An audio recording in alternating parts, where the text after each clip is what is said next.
Protein એ આપણા શરીરના જીવંત કોષના શુષ્ક વજનનો કેટલો હિસ્સો ધરાવે છે? 50%થી વધુ. 1 ગ્રામ પ્રોટીનમાંથી આપણા શરીરને કેટલી કિલોકેલરી શક્તિ પ્રાપ્ત થાય છે? 4 કિલોકેલરી. શરીરની પેશીઓની વૃદ્ધિ અને કોષોના સર્જન માટે કયો ખોરાક સૌથી જરૂરી છે? પ્રોટીનયુક્ત ખોરાક. શરીરની દેહધાર્મિક ક્રિયાઓનું નિયમન પ્રોટીન કયા 2 મહત્વના સ્વરૂપોમાં સરળતાથી કરે છે? ઉત્સેચકો અને અંતઃસ્ત્રાવો. બાળકોમાં પ્રોટીનની ભારે ઉણપથી મુખ્યત્વે કયા પ્રકારનો ગંભીર રોગ થઈ શકે છે? ક્વોશિયોર-કર રોગ. કઠોળ, સોયાબીન અને મગફળીમાંથી કયા પ્રકારનું પ્રોટીન આપણા શરીરને પ્રાપ્ત થાય છે? વનસ્પતિજ પ્રોટીન. ખાદ્ય પદાર્થમાં પ્રોટીનની હાજરી ચકાસવા માટે કયા 2 મહત્વપૂર્ણ રસાયણોનો ઉપયોગ થાય છે? Copper sulphate, caustic soda. પ્રોટીનનું પરીક્ષણ કરતી વખતે જો દ્રાવણ જાંબલી બને તો તે શું દર્શાવે છે?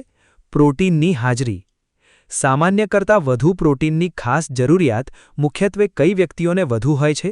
સગર્ભા, સ્તનપાન કરાવતી. 1 ગ્રામ ચરબીમાંથી આપણા શરીરને કેટલી કિલોકેલરી શક્તિ પ્રાપ્ત થાય છે? 9 કિલોકેલરી.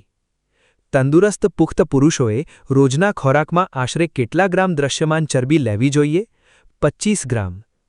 તંદુરસ્ત પુખ્ત સ્ત્રીઓએ રોજના ખોરાકમાં આશરે કેટલા ગ્રામ દૃશ્યમાન ચરબી લેવી જોઈએ? 20 ગ્રામ. નમસ્કાર મુખ્ય સેવિકા બહેનો, સ્વાગત છે તમારું અમારી ચેનલ ગેડિયાઝ ગાઈડન્સમાં. આજે આપણે જોબ અને ટેકનિકલ નોલેજના મુદ્દા નંબર 2 હેઠળ પોષક ઘટકો ભાગ 1 શીખીશું, જેમાં મહત્વપૂર્ણ વન-લાઇનર પ્રશ્નો અને તેમના જવાબોને સરળ સમજણ સાથે સમજશું, જેથી પરીક્ષામાં તમે આત્મવિશ્વાસ સાથે જવાબ આપી શકો. તો ચાલો શરૂ કરીએ. વિટામિન એ, ડી, ઈ અને કેના યોગ્ય શોષણ માટે શું જરૂરી છે? આહારમાં ચરબી. હૃદય અને યકૃત જેવા નાજુક અવયવોને ગાદી જેવો ટેકો કોણ પૂરો પાડે છે? શરીરની ચરબી. ઓરડાના તાપમાને પ્રવાહી રહેતી ચરબીને વિજ્ઞાનની ભાષામાં કયા નામે ઓળખવામાં આવે છે? અસંતૃપ્ત ચરબી. ઓલિવ ઓઇલ અને સિંગદાણામાં કયા પ્રકારની સારી ચરબી મુખ્યત્વે જોવા મળે છે? Mono unsaturated fats. સૂર્યમુખી તેલ અને અખરોટમાં કયા પ્રકારની સારી ચરબી મુખ્યત્વે જોવા મળે છે? Poly unsaturated fats.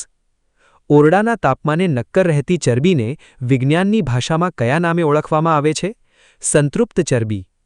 આંશિક હાઇડ્રોજનીકરણ પ્રક્રિયા દ્વારા બનાવાતા તેલ અને માર્જરીનમાં શું જોવા મળે છે? Trans fat.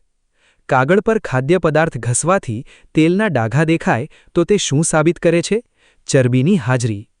આપણા રોજિંદા ખોરાકમાંથી શરીરને શક્તિ પૂરી પાડતો સૌથી મુખ્ય ઘટક કયો છે? કાર્બોદિત પદાર્થ. 1 ગ્રામ કાર્બોદિત પદાર્થમાંથી આપણા શરીરને કેટલી કિલોકેલરી શક્તિ મળે છે? 4 કિલોકેલરી.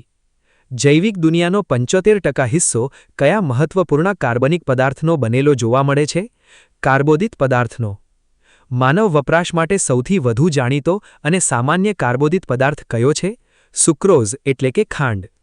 ખાદ્ય પદાર્થમાં સ્ટાર્ચની હાજરી ચકાસવા માટે કયા મહત્વપૂર્ણ રસાયણનો ઉપયોગ થાય છે? આયોડિનનું દ્રાવણ. આયોડિનના ટીપા નાખવાથી ખાદ્ય પદાર્થનો રંગ ભૂરો કાળો થાય તો તે શું સૂચવે છે? સ્ટાર્ચની હાજરી. આંખો તથા ત્વચાને સ્વસ્થ અને તંદુરસ્ત રાખવા માટે કયું વિટામિન જરૂરી છે? Vitamin A. રોગો સામે લડવાની શક્તિ વધારવા માટે આહારમાં કયું વિટામિન લેવું જરૂરી છે? Vitamin C. હાડકાં અને દાંતની મજબૂતાઈ માટે કેલ્શિયમનો ઉપયોગ કરવા કયું વિટામિન મદદ કરે છે? Vitamin D. શરીરમાં લોહી ગંઠાઈ જવાની મહત્વપૂર્ણ ક્રિયામાં કયું વિટામિન સૌથી વધુ મદદરૂપ થાય છે? વિટામિન કે. વિટામિન એની ભારે ઉણપથી આંખોમાં કયા પ્રકારનો ગંભીર રોગ થાય છે? રતાંધળાપણું રોગ. વિટામિન બી1ની ઉણપથી શરીરના સ્નાયુઓને નબળો પાડતો કયો રોગ થાય છે? બેરી-બેરી રોગ. વિટામિન સીની ઉણપથી પેઢામાંથી લોહી નીકળતો કયો ગંભીર રોગ થાય છે? સ્કર્વી રોગ. વિટામિન ડીની ઉણપથી હાડકાં નબળા પડી જતો કયો રોગ થાય છે? સુકતાન એટલે કે રિકેટ્સ. આયોડિનની ઉણપથી ગરદનની ગ્રંથિ ફૂલી જાય તેવા રોગને શું કહેવામાં આવે છે? ગોઈટર એટલે કે ગલગંડ. શરીરમાં આયર્નની ઉણપ સર્જાય ત્યારે લોહીની કમીવાળો કયો ગંભીર રોગ થાય છે? એનિમિયા એટલે કે પાંડુ રોગ. ખોરાકના જૈવિક અને અજૈવિક ઘટકોની રાસાયણિક પ્રક્રિયાઓના અભ્યાસને વિજ્ઞાનમાં શું કહે છે? Food chemistry.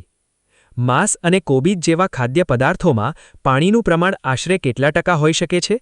50થી 95%. 1810માં નિકોલસ એપર્ટ નામના વૈજ્ઞાનિકે ખોરાક સાચવવા માટે કઈ નવી પદ્ધતિ શોધી? કેનિંગ પ્રક્રિયા.